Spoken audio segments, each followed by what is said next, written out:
Bonjour à tous.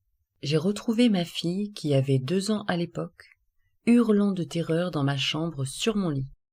Je lui ai demandé ce qui s'était passé, et elle m'a répondu que la dame l'avait grondée, et qu'elle lui avait fait très peur. Je lui ai demandé à quoi elle ressemblait, et elle m'a dit à une sorcière. Alors, j'en ai déduit que les Disney lui donnaient du fil à retordre avec son imagination. Sauf que, à n'importe quel moment, elle dit la voir. Ça, c'était il y a 6 mois. Nous vivons dans une ancienne scierie et à côté des pompes funèbres. J'en ai parlé à ma voisine qui m'a dit qu'elle se sentait nettement mieux depuis qu'elle était passée des anciens apparts, donc mon bâtiment, au nouveau, en face. Elle se sent moins oppressée.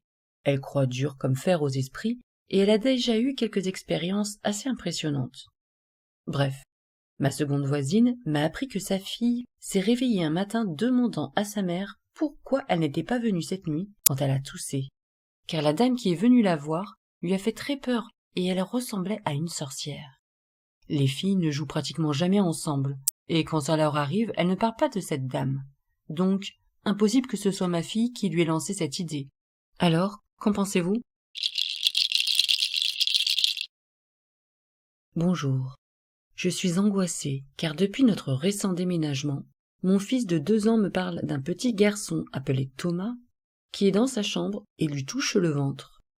Depuis l'apparition de ce Thomas, mon fils nous fait une vie dès que je ferme la porte de sa chambre. Parfois, il discute en pleine nuit. Et un après-midi, alors qu'il faisait la sieste, j'ai entendu des pas d'enfants courir à travers la maison.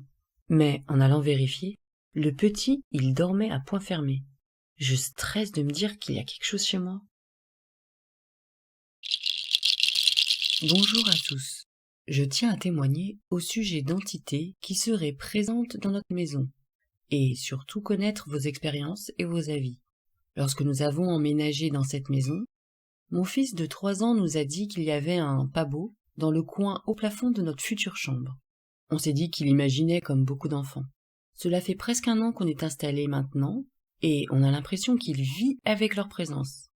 Il y a les gentils pabots et les méchants pabots. Ils ont leurs endroits à eux, WC, salle de bain, chambre, mais se déplacent. Mon fils les voit aussi dans la rue devant chez nous. Je le crois présent car il décrit bien ce qu'il voit, et il y a des choses qu'on n'invente pas. Il n'a que 3 ans, ne regarde pas la télévision, pas de risque de film d'horreur. Par exemple, il va jouer dans sa chambre tranquillement.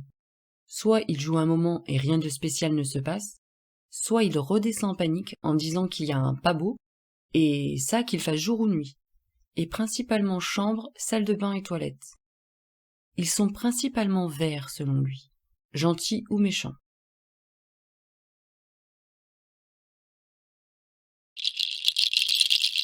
Bonjour. Un petit message, car ma fille de 7 ans vient de me dire que quelquefois, en classe, elle entend une voix méchante dans sa tête, qui lui dit de faire des bêtises, ou des choses qu'elle n'a pas le droit de faire. C'est une puce très sage, première de sa classe de CP. Donc, je me demande s'il faut m'inquiéter. Ce genre de choses fait toujours peur.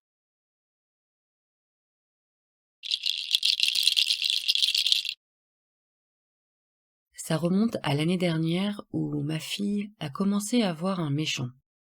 On n'a pas prêté attention du tout. Puis, une nuit, on entend hurler. Ma fille de 8 ans avait barbouillé sa sœur de crayon et elle a sauté de son lit superposé.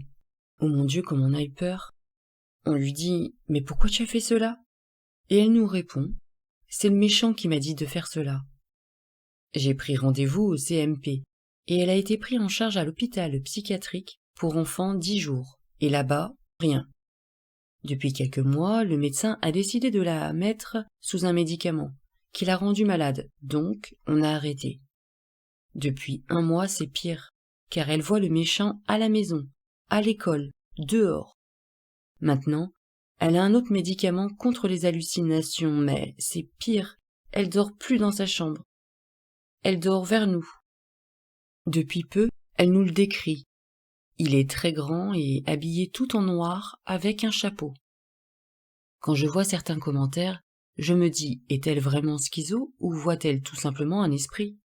Mais si j'en parle, bien sûr, je vais passer pour une folle, non? Que dois-je faire? On est perdu et très fatigué.